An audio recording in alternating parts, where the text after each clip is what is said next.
Anyway, my car is quite fucked. Unfortunately, it's got a good old roof stoving in the weekend.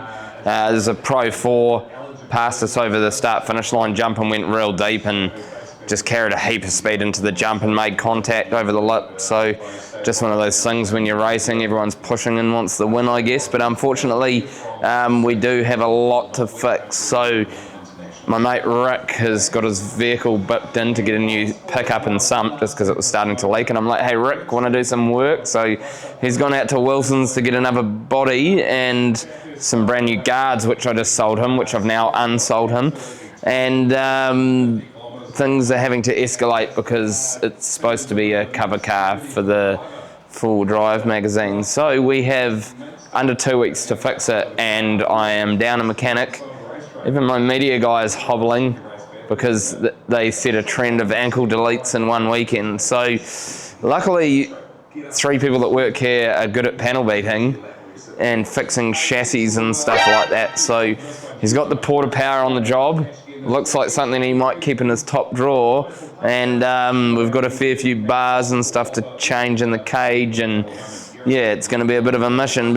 On the bonus side, it was definitely on the pace. We're doing 55s, and yeah, we managed a third in that race, and we started on the second or third row of the grid. So there's, you know, you got to get around a lot of people, and I was having a fairly hectic time following Mike and that big Pro 4 on that race, man. I saw the underside of his car, he got a bit crossed up, and it was up there, like the track was super gripped up. It's the first time there wasn't really any benefit from having four-wheel drive, to be fair, and that is, I'd only ever done 2 laps in that track with my four-wheel drive working ever, so a lot to learn, a lot of lines and stuff like that, but no, it was a good time until it wasn't, and hopefully we shall rebuild.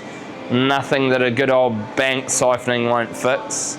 But yeah, unfortunately, even before then, both me carbon quarters got broken, and I've had this, we built this truck 12 years ago, so up until 2 years ago, I had a warrant of fitness, so it is a little bit sad for me to see it all up like that. But anyway, it is getting pushed fairly hard. Yeah, it was pretty wild to have the old 1900 kilo TD42 beam axle shitbox, putting the pressure on some of those, you know, elite American built trucks. And this thing is pretty retro.